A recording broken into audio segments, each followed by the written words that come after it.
আজ থেকে কার্যকর নবম জাতীয় পে স্কেল গ্যাজেট প্রকাশে যুক্ত হলো মহার্ঘ ভাতা ও পূর্ণ পেনশন সুবিধা। তো দর্শক, প্রথম আলো পত্রিকায় আজকে গুরুত্বপূর্ণ প্রতিবেদনটি সরকারি চাকরিজীবীরা অবশ্যই শেষ পর্যন্ত দেখবেন। শুরুতেই চ্যানেলটি সাবস্ক্রাইব করে কন্টিনিউ করুন নবম পে স্কেলের পরবর্তী সকল আপডেট সমূহ সবার আগে পেতে।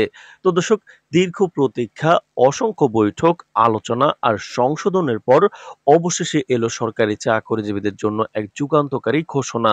আজ অর্থ মন্ত্রণালয় আনুষ্ঠানিকভাবে প্রকাশ করেছে বহুল প্রতীক্ষিত নবম জাতীয় পে স্কেলের গ্যাজেট। এর মাধ্যমে কার্যকর হলো বাংলাদেশের ইতিহাসে অন্যতম বৃহৎ ও যুগোপযোগী বেতন কাঠামো সংস্কার। এই ঘোষণার পর থেকেই দেশের সরকারি কর্মকর্তা কর্মচারীদের মধ্যে বইছে আনন্দের জোয়ার, যা অনেকের কাছে এক স্বপ্ন পূরণের দিন হিসেবেই ধরা হচ্ছে। অর্থ মন্ত্রণালয়ের সূত্রে জানা গেছে, নবম পে স্কেল কার্যকর হচ্ছে চলতি মাস থেকেই। পূর্বের ২০ গ্রেডের পুরনো কাঠামো বাতিল করে এবার বেতন কাঠামোকে সীমিত করা হয়েছে ১৫টি গ্রেডে। নতুন কাঠামো অনুযায়ী সর্বনিম্ন বেতন ধরা হয়েছে ৩২,৫০০ টাকা এবং সর্বোচ্চ বেতন নির্ধারণ করা হয়েছে ১,১২,০০০ টাকা।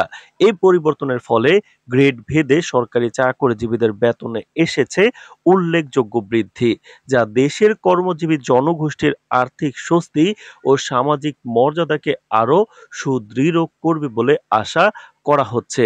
পে কমিশনের প্রধান ও অর্থ উপদেষ্টা ডক্টর জাকির আহমেদ খান বলেছেন, এই পে স্কেল কেবল বেতন বৃদ্ধির ঘোষণাই নয়, বরং এটি সরকারি কর্মজীবীদের দীর্ঘদিনের পরিশ্রম, দায়িত্ববোধ ও নিষ্ঠার একটি স্বীকৃতি।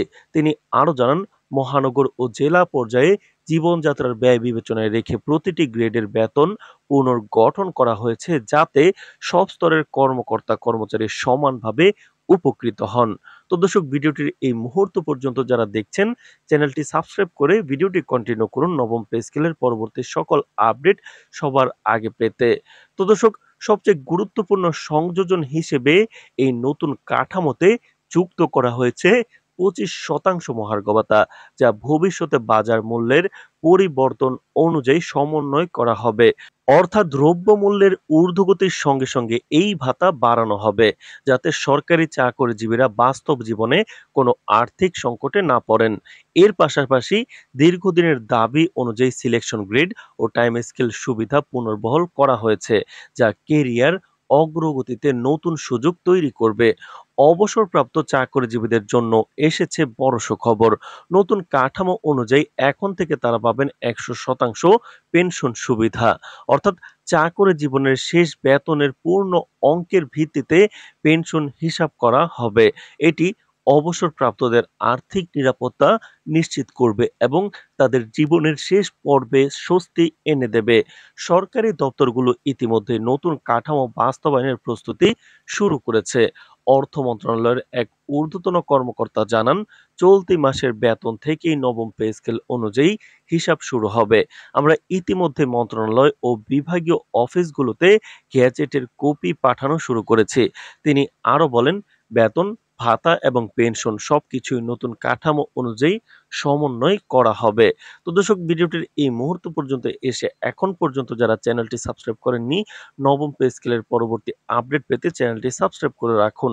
তো দর্শক, অর্থনীতিবিদদের মতে নবম জাতীয় পে স্কেল বাস্তবায়নের ফলে দেশের সরকারি চাকরিজীবীদের ক্রয় ক্ষমতা বৃদ্ধি পাবে, যার প্রভাব বাজার ও ভোগ ব্যয়ে ইতিবাচক প্রভাব ফেলবে। তবে তারা সতর্ক করেছেন, বাজেটের উপরের আর্থিক চাপ সামলাতে রাজস্ব আয় বাড়ানোর দিকেও নজর দিতে হবে। অর্থনীতিবিদ ডক্টর আনিসুল হক বলেন, সরকারি বেতন কাঠামো সংস্কার একটি ইতিবাচক পদক্ষেপ, তবে রাজস্ব ঘাটতি মোকাবেলায় সঠিক আর্থিক পরিকল্পনা প্রয়োজন।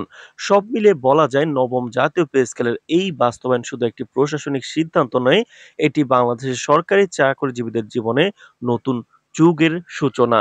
এটি একদিকে যেমন আর্থিক স্বস্তি এনে দেবে, তেমনি কর্মক্ষেত্রে বাড়াবে মনোবল। তো দর্শক, পরবর্তী আপডেট পেতে চ্যানেলটি সাবস্ক্রাইব করে রাখুন। আজ এ পর্যন্তই। ধন্যবাদ।